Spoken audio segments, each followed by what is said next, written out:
Yo, what's up, everybody? It's your boy Bo here, and I'm back with some more Truth and Fact Sports Talk. Shout out to the movement, everybody's moving with us.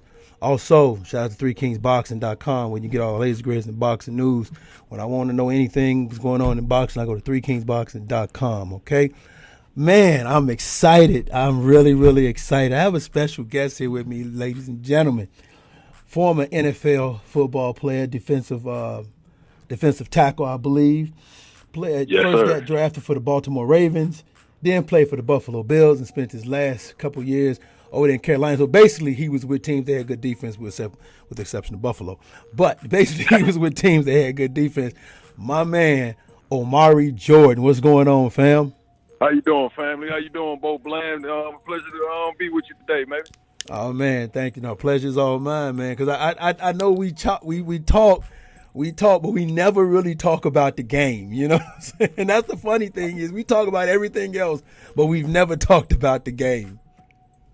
Well, because we so consumed with life, man, you know, raising children, trying to raise a family. I mean, sometimes sports, you know, because it's a big part of our life, but it's a small part of what we're trying to do as men. So, I mean, we spend more time talking about what's more important to us. I mean, but we all love the game. We all follow sports as men. That's what, you know, brings us together. That's what, you know, bonds us at times.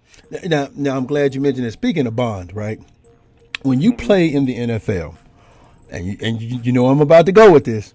When you play in the NFL, you're supposed to be part of a family. All you guys in that locker room you probably spend a good portion of, I want to say, the last 4 months or last 5 months of the year. You spend more time with your teammates than you do your own family, between training camp, games, and traveling. So with that being said, it's designed to be family orientated, correct? Yes, correct. Okay. And if we're a family, we're supposed to help each other through issues. We're supposed to talk to each other through issues. We're supposed to, regardless of whatever wrong or right you do, you still supposed to try to look after each other, because after all, as long as this jersey's on your back, you're part of the family. Absolutely. So, I mean, go ahead. You know, I mean, I'm sorry, but, you know, and that's what I'm saying. I wanted to kind of like piggyback off of that because, you know, not to cut you off anything, but they promote it to the children as an ultimate team sport. And these children look at athletes as the example. Okay. So now you take in that culture of being the ultimate team sport, the locker room, the camaraderie, the guy next to you is your brother, doesn't matter what skin color, you know, this, that, and the third. But all of a sudden, when one gets in trouble, you're supposed to compromise your brotherhood and that trust and that rapport that you build with your teammates just to lighten your sentence and kind of like, you know, put it on the other guy, throw the other guy under the bus, you know, the one that you claim that you love. You know, so it's kind of like it's a contradictory in terms of you want to promote it as an ultimate team sport, but you want to divide and conquer.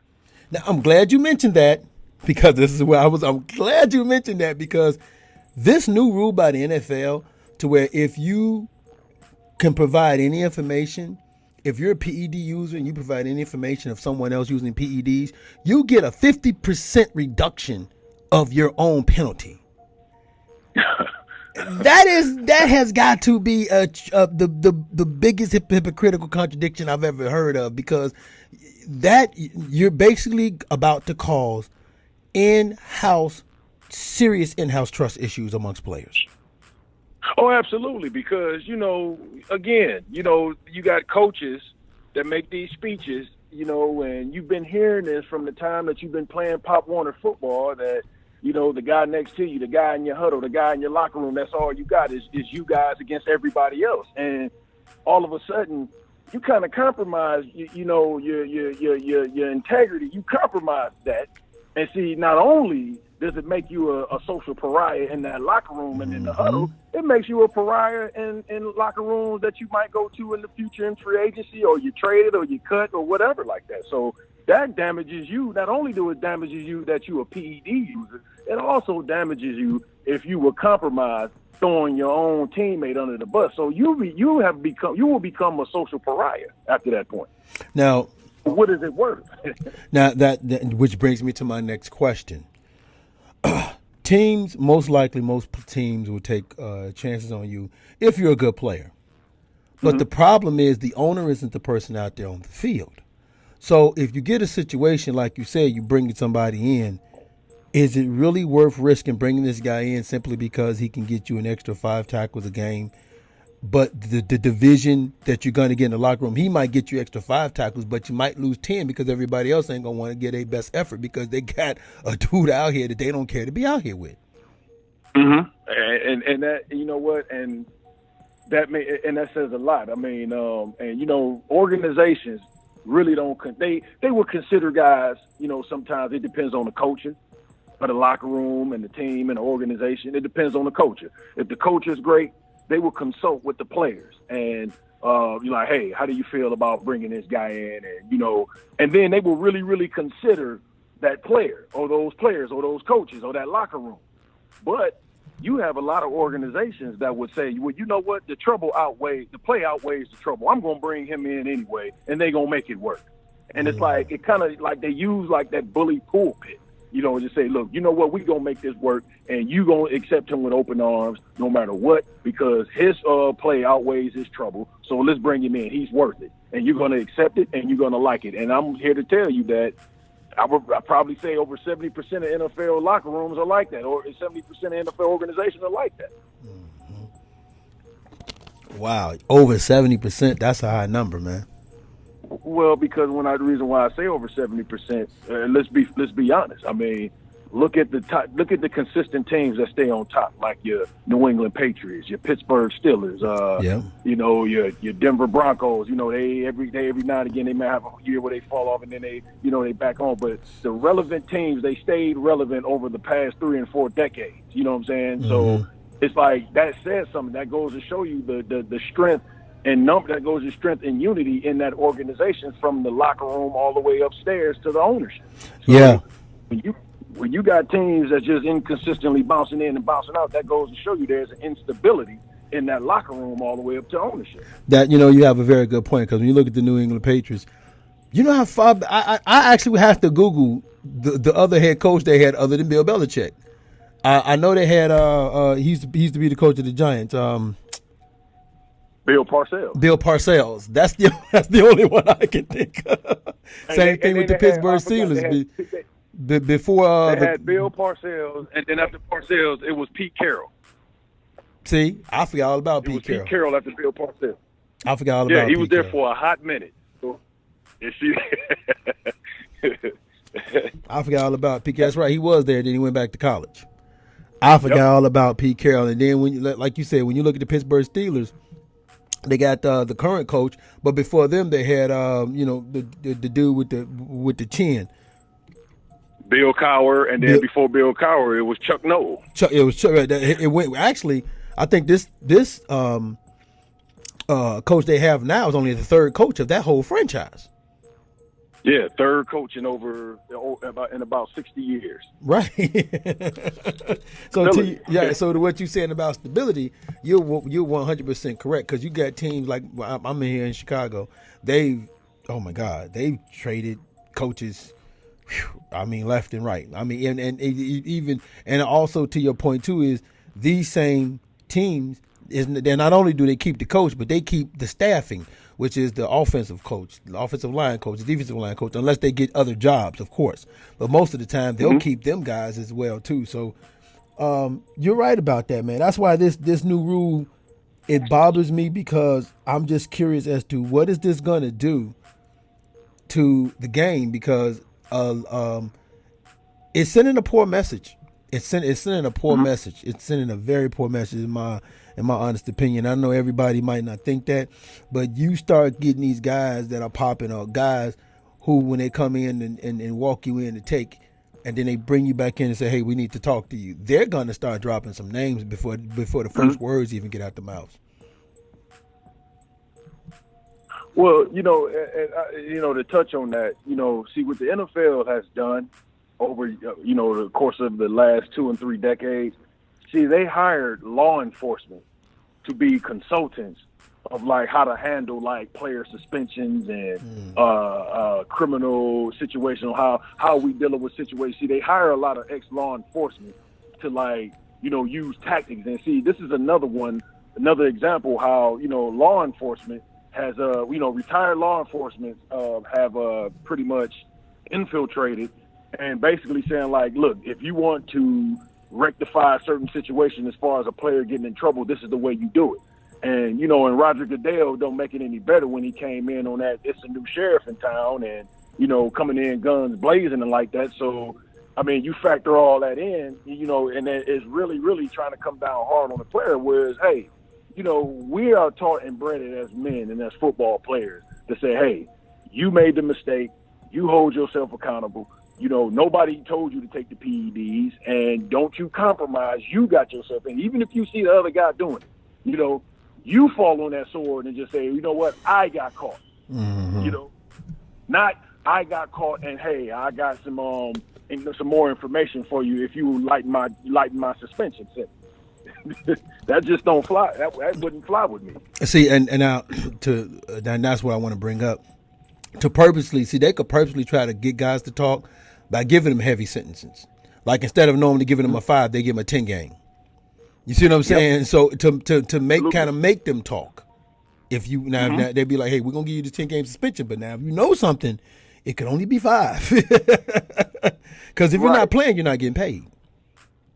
Exactly, and and I will hope that the players' union will step in on this and kind of like, hey, because I'm gonna tell you, like, I think it's one of those things to where,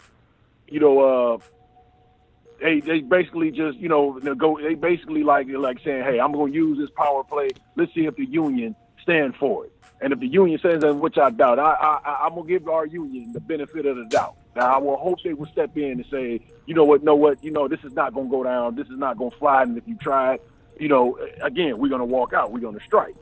So. Let's just hope, for the sake of the league and these players, that this union would protect our young players. But, again, it would be very, very, it would be damaging on both parts, because you're really killing 2 birds with 1 stone. Because number one, you done caught one PED user, and then you get him to snitch on another PED user with a one that's been doing the telling. He's been turned to a social pariah, because guess what? Just like in law enforcement, if you snitch on somebody, that person gonna get that affidavit, and on that affidavit, you gonna see who told, where the information came from. Mm-hmm. Yep. So that player is gonna see who told on them, and guess what? They gonna put the word out. So X, Y, and Z told on me. Don't mess with this person, and from there on out, that person is gonna be a social pariah. And that's the sad part. They don't try to hold that information. But shifting gears. You play for the Ravens. You play for Carolina, teams with good defense. How do you feel about the league now? Because I'm going to be honest with you, man. I grew up in the time, and before, because, a lot of people going to know me from boxing. But I'm going to tell y'all right now, before boxing, I was 5 years old walking around with a cleats and a helmet. Football has always been my first love. You know what I'm saying? Boxing just came because it's, boxing is a contact sport. And, of course, I love contact sports. But I'm from the Midwest. I remember teams like the Minnesota Vikings, the Purple People Eaters, the Steel Curtains, the 70 and 80 Dallas Cowboys with Randy White. They had good defense. They was just overshadowed because they had a quarterback in Roger Staubach. The 49ers even had a good, like back then, you didn't know much about the defense because they had good quarterbacks, with the exception of Pittsburgh. Bradshaw could be up and down sometimes. And then, of course, Chicago Bears. The reason why our defense gloated because Jim McMahon was a decent quarterback. He didn't compare to the Steve Youngs. Game manager. Right? Yeah, he was a very good game man. He was a better version of Trent Dilfer in my opinion. And then of course you have the Tampa Bay Buccaneers, where the game isn't designed like that. You ain't gonna see no more 9-6 scores unless you just got 2 shitty ass quarterbacks and no running game at all to speak of. The game isn't designed anymore. You look at the rule that they made when Terrell Owens broke his leg, the horse collar rule, then the Tom Brady tuck rule, and then the 2-step out of pocket rule. They've changed this game so much so that as a defensive player, you are at a disadvantage from the moment the ball is hiked. Mm-hmm.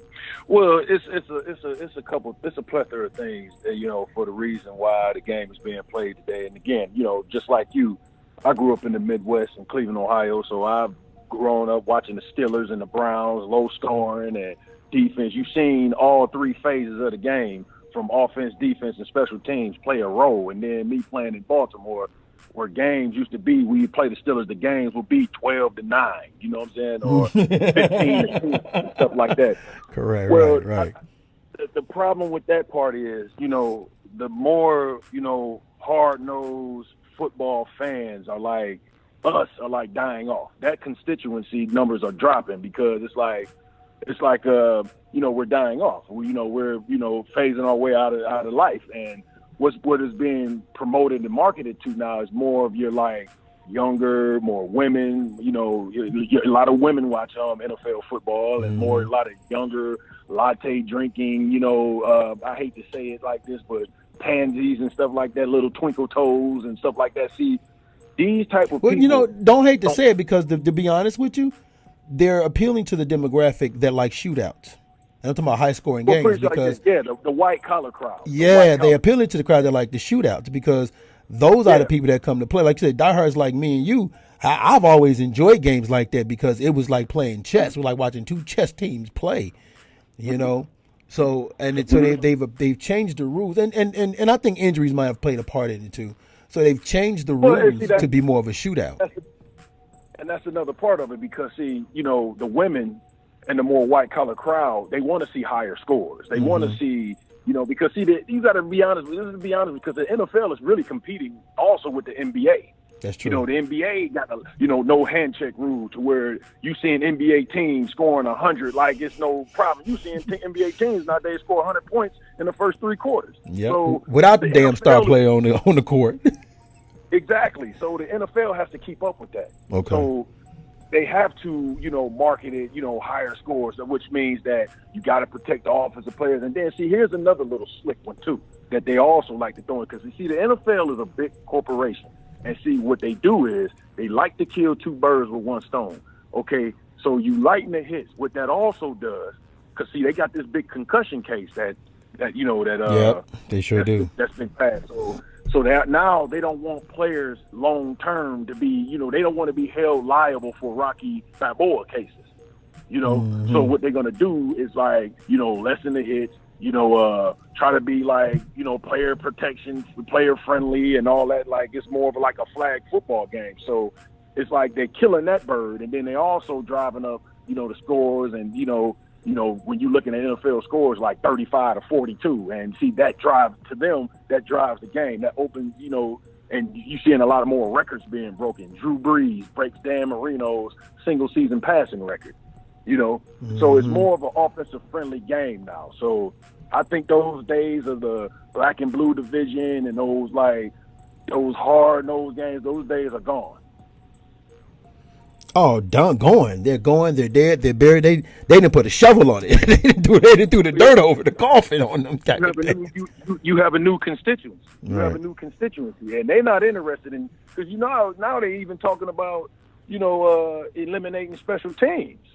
I didn't know that. So, they even talking about they try like Roger Goodell tried to get rid of kickoffs, and now I think I read somewhere they was talking about punting. And, and I'm thinking like, well, wait a minute, special teams is everything because that determines field position. Definitely. But see, special teams also, our special teams is also, in my opinion, have provided excitement. If you go back to the days of Deion Sanders, there was another. Willie Gault. There were guys who, matter of fact, there was what was his name, man? Can't play for the 49ers. Special team was very important. These guys were exciting to watch because once their hands got on the ball, you just never knew what was going to happen.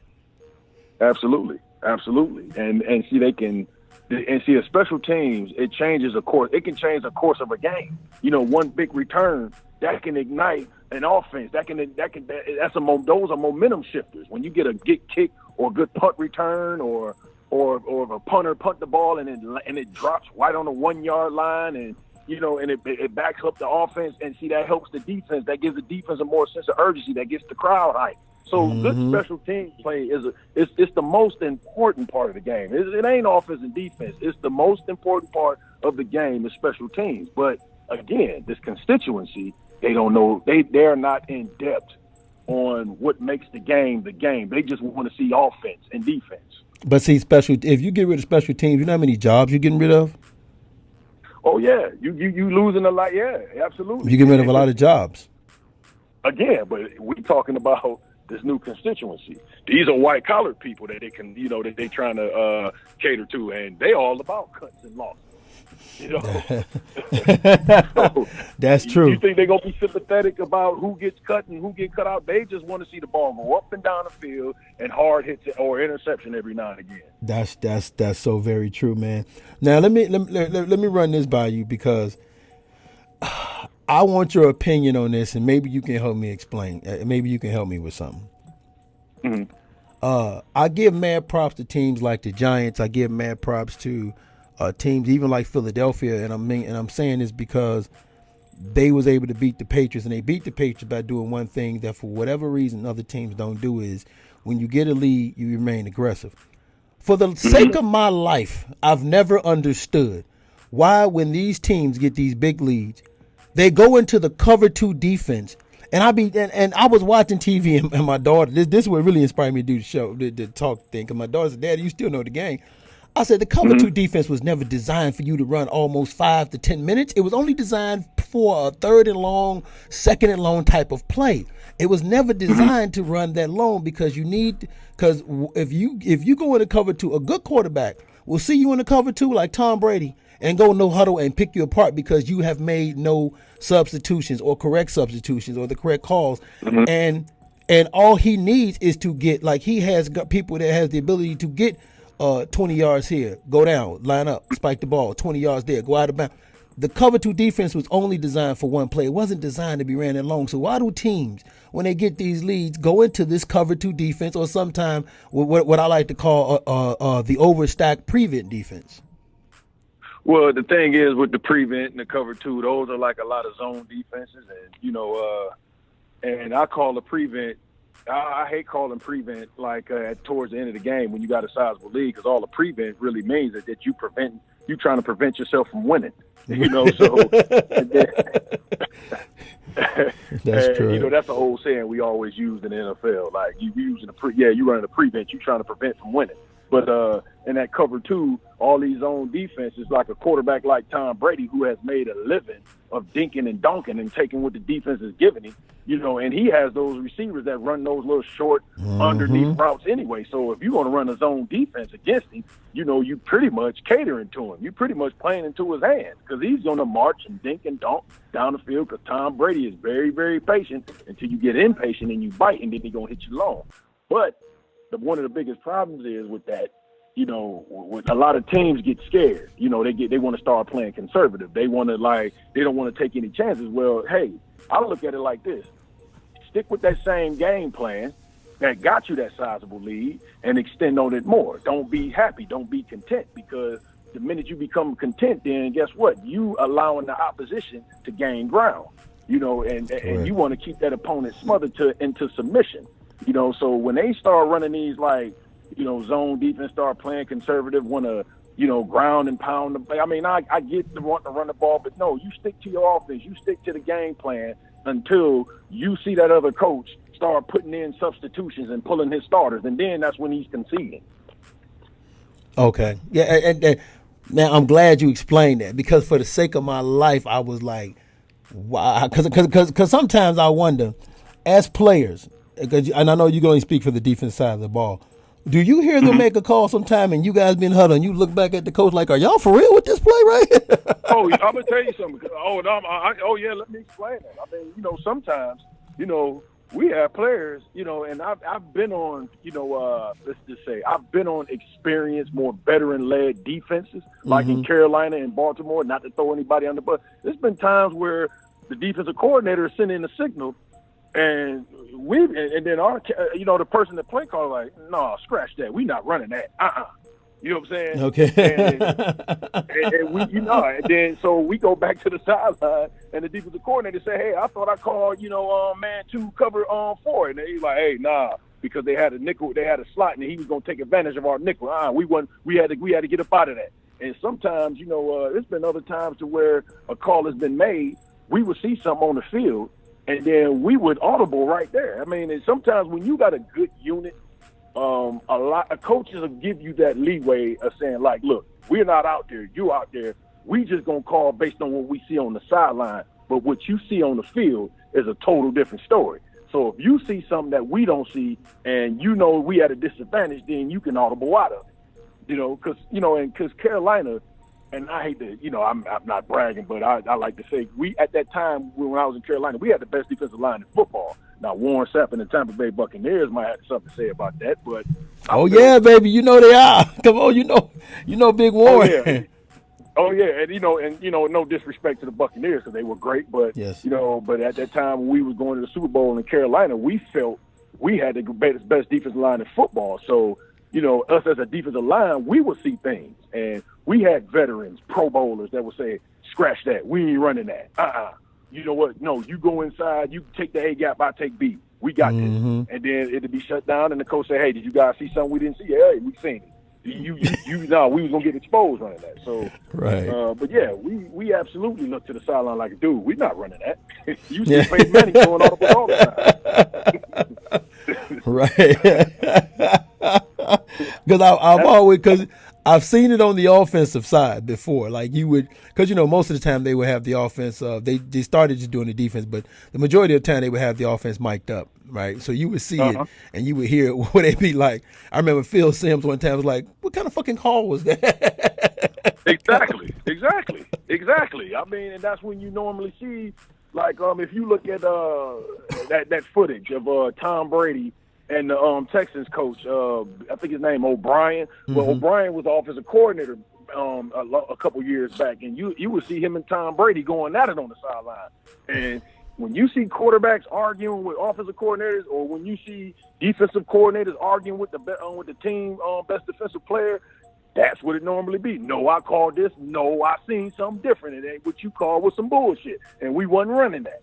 And that's when the confusion. But see, that's when you have more, like, coaches don't want to relinquish that power to the player because the player is out there. But see, what makes a great coach is the one that will say, you know what, I'm man enough to say I can relinquish and share this power.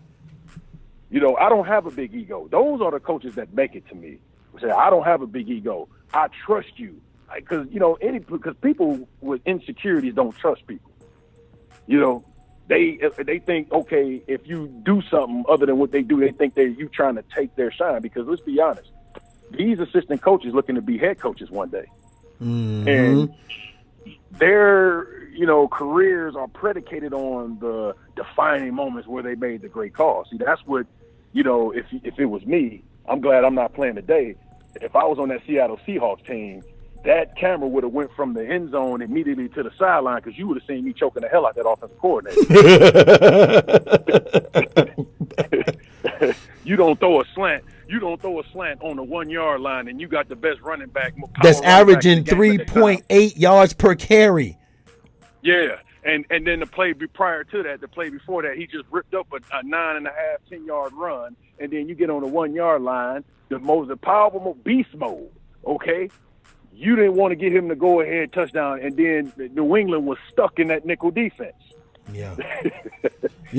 What's funny is I think that's a situation too where if you would have had a more experienced quarterback, and not taking no shots at Russell Wilson, I think Russell Wilson is a very good person, very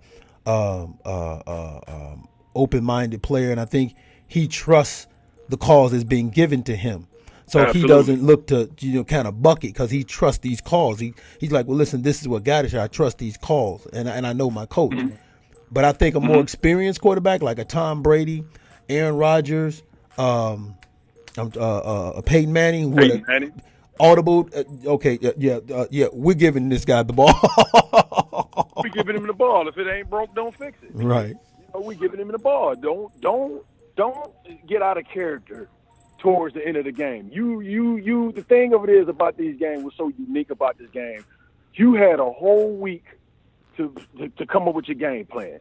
You game plan, you put all the scouting report together. I mean, and see, this is the part that a lot of people don't look at. It's like these coaches spend time away from their families. They, stand at the facility overnight and getting 2 hours of sleep in 3 days, and because they up game planning, watching film, seeing extra stuff, and so they put this game plan together, and it's working the whole game. Why get out of character and start doing some things that you normally don't do towards the end of the game because you have a sizable lead? That never made any sense to me. Stay aggressive until you see your opponent. Because, coaches ain't got to tell you, like, we quit. When you see starters getting yanked out of the game, that's pretty much them telling you, hey, you got this. Right. Right. We got this, So we got such a big lead, it's not even a concern no more. Come on out the game.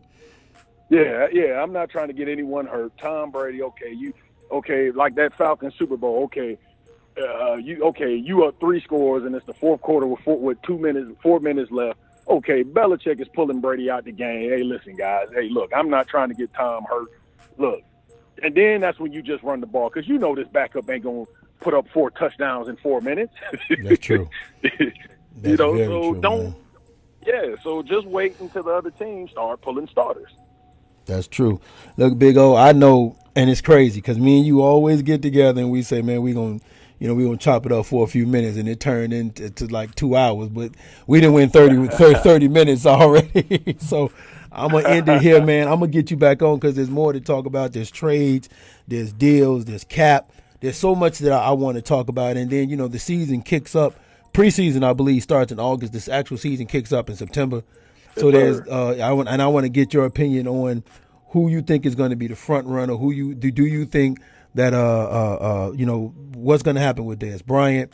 The Cowboys quarterback, will he be as effective as he was last year? Just so much I want to ask you, man. So I'm gonna say this for another show, man. I want to thank you so much as always coming on, brother. Tell everybody where they can find you and your alter ego that's on Facebook.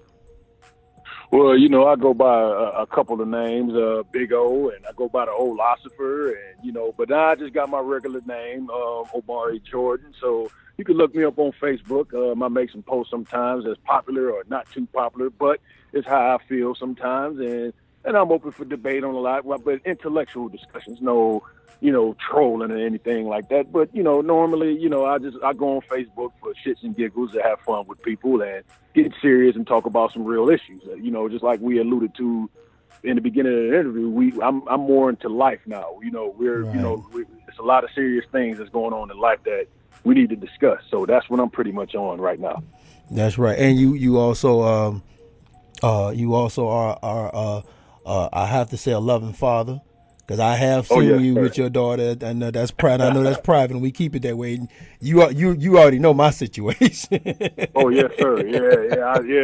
It's like the Tom and Jerry 5.0. Yeah, you know my situation. She just left up out of here a second ago. So man. Where's your wallet? Yeah, right. You remember that one? That was wild. And then, of course, one more thing I want to touch upon is how the NFL does not prepare you for life after football, and it doesn't. Well, it really doesn't. I mean, the thing is, it's like I hate to say it like this, but until the NFL proves otherwise, I mean, they've making some strides over the past 2 years, but it really is not enough compared to like the NBA and the MLB, but really the NFL owners, once they're done with you, they hate you. Yeah. They're going to take 1 or 2 old guys and parade them out and use them as a proxy of we care for all our former players. But let's be honest, these billionaire owners, they really don't like the current players now. They really hate that you can't do anything for them anymore. So that's just the meat and potatoes of it. And that's something we're going to talk about, man. We're going to talk about that in another show. So, Big O, I'm going to definitely keep you on standby, man. Always, man, like I said, I can't thank you enough for doing this, because this is what I do the show for, and this is what I created it for. Of course, you guys remember, this is Truth and Fact Sports Talk.